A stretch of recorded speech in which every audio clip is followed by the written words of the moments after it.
So we mentioned yesterday, we learned the halakha about the tumtum and the roginos and katan, something we did not understand yesterday. We mentioned yesterday that we learned from the kol that the katan also included in the mitzvah of going to be seen in shalosh regalim and also to bring the korban re'iyah. So now we're going to get into that part. We asked a question yesterday. We had a question. We didn't see the Gemara.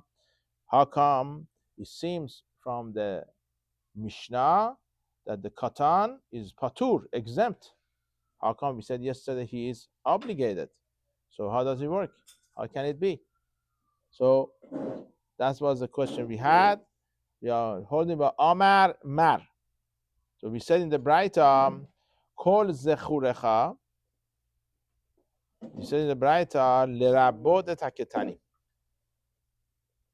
So we say in the Braita when it says Kol Zechurecha, Lerabot Taketani. 1 second. What did we learn from Zechurecha yesterday? So why is saying Ketanana? So Kol. The word Kol. So that's very nice. So the word Kol, we learn from it, the Katan also obligated to go to Beit HaMikdash to be seen by Hashem when it comes to Shalosh Regalim. So Gemara asks a question. V'hatanan, how come we learn in the Mishnah? The first Mishnah we learned by the Gemara Chagiga. We said, Chus micheresh shote ve'katan. One of the people we say is exempt from be seen in the Beit HaMikdash is katan. You telling me now from the call I learn the katan minor person also is obligated to go? We learn in the Mishnah is patur. He's exempt. Amar Abaye lo kashya. No question. You know what?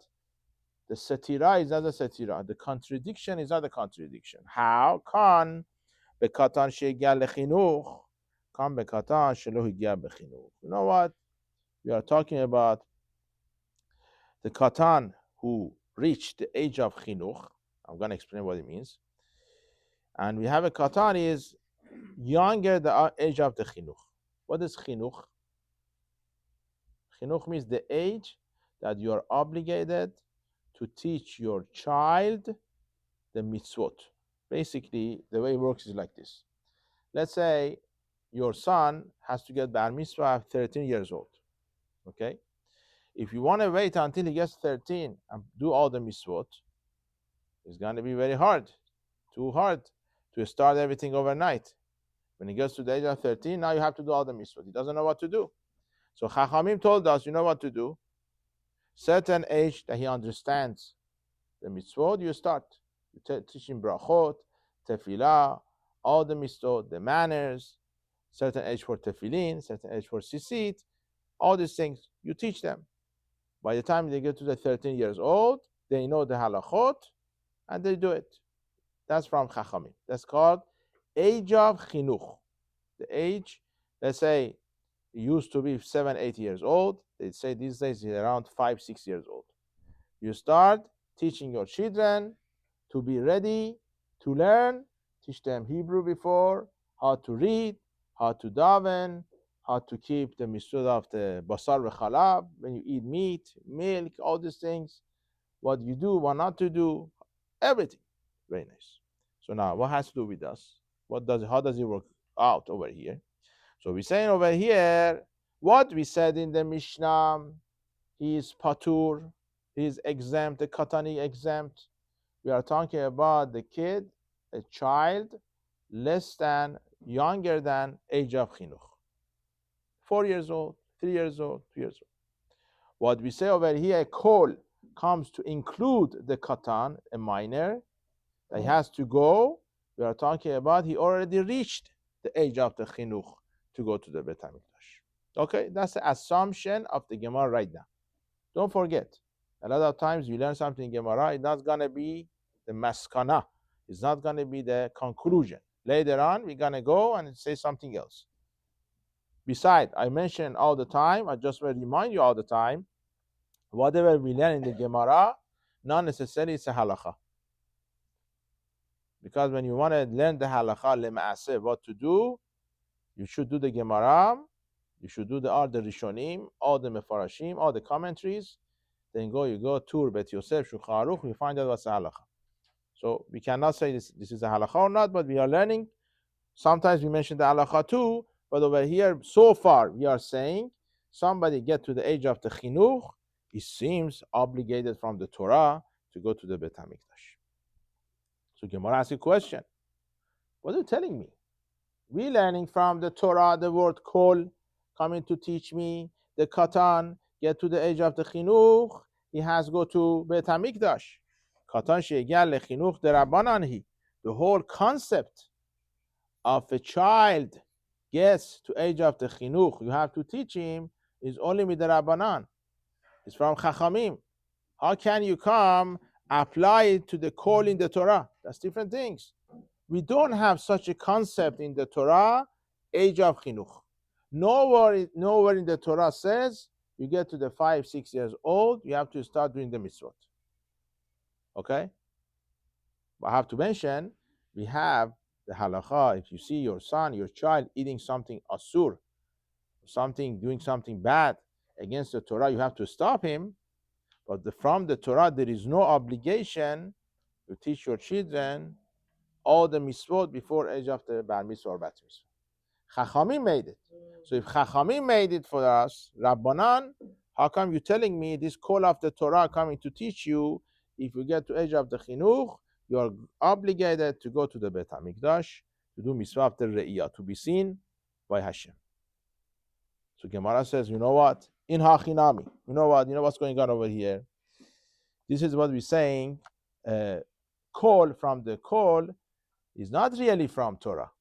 What we're saying, we learn from the word of the call, extra call in the Torah, ukra asmachta be'alma. Okay, what does it mean? I explained to you. This is one of the first time maybe in your life, or maybe before also you saw this. This is going to be all over the Gemara, the Talmud. A lot of times the Gemara, Talmud, brings a pasuk, a verse from the Torah, but doesn't mean really that's from Torah. Chachamim sometimes came and they said, you know what? This is certain thing you have to do. Now, we want to show you a hint of it. You want to rely on a pasuk in the Torah. Asmachta ba'alma, they call it. Really, it's not from Torah. But maybe you could say it what is Torah meant this way. Maybe.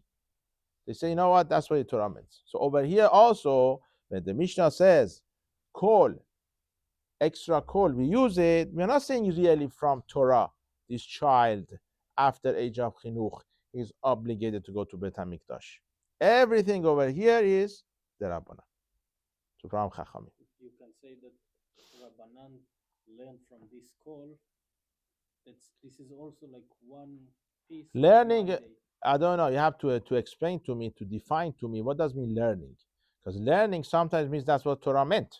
If you're telling me that's what Torah meant, it's going to be Doraita.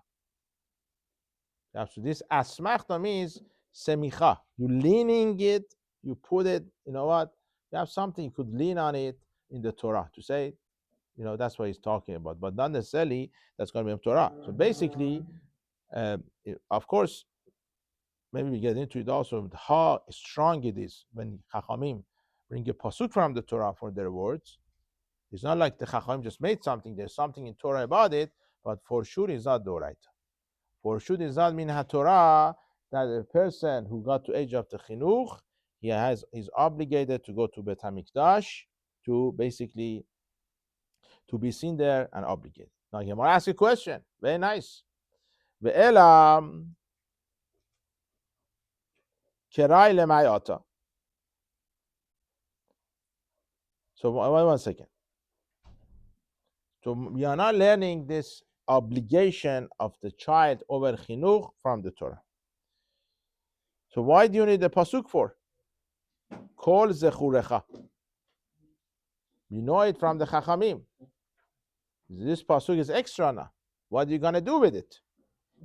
Kera lemayata. What is this pasuk could be used for? So Gemara says, lich da acherim. We're going to use it for another darasha, another explanation. What's the explanation? What we use the pasuk for? Kol zechurecha. The Tanya, in the Braita, acherim omrim. Acherim means, what does acherim means? Other people. But who do they refer to as other? Okay, very good question. Who do you refer to? Some they say is Rabbi Meir. Some they say acherim is referring to Rabbi Meir. They say we have the Gemara Horayot Yud Gimel Amud Bet over there talks about certain scenario by Rabbi Meir, and his name mentioned first acherim, then it's Rabbi Meir. Then it's Rabbi Meir. So some they say acherim is talking about the Rabbi Meir. That's the irrelevant. Acherim they said omrim. Why they call him acherim? Very good question. Acherim means other people, not one person. So you say Rabbi Meir. So you're saying you have a braita, hamekames, v'hamesaref nechoshet, v'habursi peturin min hareya. So Rabbi Meir says, or acherim they say, mekames. What does mekames mean? Kemitza. What's kemitza mean? To gather. It says something very weird. Okay, it's not going to be weird. I'm going to explain to you what it means. Mekames means to gather, to get together. To get together what? Okay, let me explain to you a process of tannery of a cloth. When you make a parchment for Torah, I don't know you know this or not, we knew this already from Iran. You already, as a child, I was told. How they do it, the tannery, they want to make Sefer Torah. They want to make mezuzot. You need to write it on cloth. What is cloth? The parchment, right? So how do you prepare? What's the process of doing it? You have to get the basically certain things maybe you don't like, but they get from the dog. The dog waste, they get it and use it to process the cloth. To where before davening? That's a different question. We're not getting into that. So now, somebody, his job is to gather, to put together the waste of the dogs for this process. That's his job. He's a tanner. That's the person who does tannery. So he goes and basically he gets together in the streets. You go around here, you get from the dogs and get it together. Huh? It is dirty. No, so that's a part of the process. They need to use this for this process, and the end process is going to be a good thing. They need it. I don't know how it works, but they needed the part of the process to make it ready to could write on it. That's how they used to do it. Okay. Or somebody mesaref nechoshet. What is mesaref nechoshet? What is nechoshet? Burn copper. Okay, what does it mean burn copper? They used to have a basic oven or tanur, what they want to call it. They used to, in the process to make nechoshet, the copper ready, he used to have this person as a blacksmith, we want to call him. He used to process it with the nechoshet, with the copper inside this oven, and they burn it and make it ready.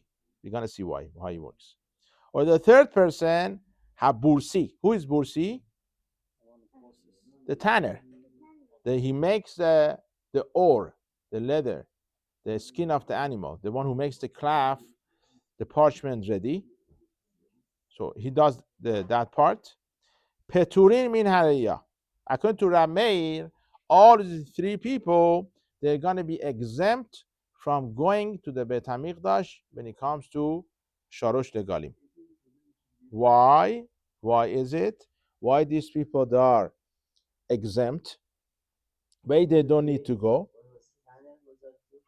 Okay, the first one was the one they collect the waste of the dog's waste. Okay. Second one is a person who mesaref nechoshet. He makes copper. The process making the copper in the tanur, in the oven and everything. Okay, they take out the copper from the ground and everything, make it ready. The third one is somebody who's a tanner himself. He process the parchment and make it ready. All these people, they are patur, exempt from re'iyah, being seen or being a korban re'iyah into Beit HaMikdash. The pasuk says, why? Rabbi Meir says, Mishum shene'emar kol zechurecha. Why? The pasuk says, all your male people, masculine people, men should come.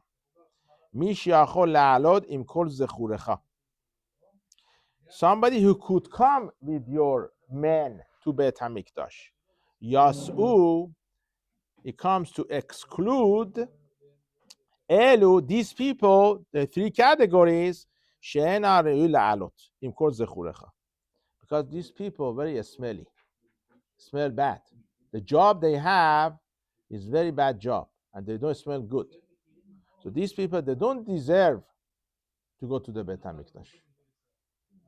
Because they deal with the dog's waste, or they do with the make the copper, or they have a tannery, they always smell bad. Therefore, according to Rabbi Meir, they are exempt to go to the Beit HaMikdash to be seen. Now, this is according to Rabbi Meir. So this pasuk that we don't know what to do with it, the word of kol zechurecha is used by Rabbi Meir. Rabbi Meir says the word of the kol coming to tell you that these people are exempt. Okay. What are you saying there, David? You have a question? Oh yeah, with the tenors. So it's surprising. I didn't know that that's part of the process. And in this case, I think if the Sefer Torah, it's strange for me. It's a little bit shocking. Okay, that's what doesn't have. This is not only for Sefer Torah. That used to be, if you go a few hundred years ago, there is no papers. If you go back like 1,000 years ago, there is no papers. What they write on? Craft. If you go find the old Gemara, old Chumash, all these things, even regular ones, the Gemara you have is written on the such a thing. So it's not only for Sefer Torah. Now, what they do with Sefer Torah, they make sure it doesn't smell. That's what they do. I have no idea. In Iran, they used to do it. I know in Iran they used to do it. I don't know in Israel now they still do it or not. But you see what Hashem made something you think is not useful, is useless, but it has Hashem has in mind. This is also you think somebody is a race is not going to be used. It was a part of one of the main part of the making the parchment. That's what it is. So that's how it goes. Okay. So that's basically about it. So now, David, we done? Okay, so that's what we're saying. But the funny part is, according to Rabbi Meir, this call is coming to exclude, not to include. It's called like people can come in a group. Okay. And if they smell bad, they cannot join this group. So what are the call coming to teach you? Call zechurecha. Call the male that can come together with other males. So call is coming to exclude. Now it says all these people, which means anyone could come with a man, in a man. So if you cannot come, which is going to be these people, which means there's three groups because they smell bad, they're going to be exempt from basically going to Beit HaMikdash. So what we learn over here today? What we learn today that basically what we're saying the katan. This is a maskana so far. The conclusion of our Mishnah. What we said in the Mishnah that the katan is exempt, we're talking about the katan completely exempt from Torah. From Torah, everyone under bar mitzvah is exempt from going to the Beit HaMikdash. Now, just like any other mitzvah, okay, is obligated, the father to teach his son after the certain age, 5-6 years old, to take him with him. Now, my question is, why do you need asmachta?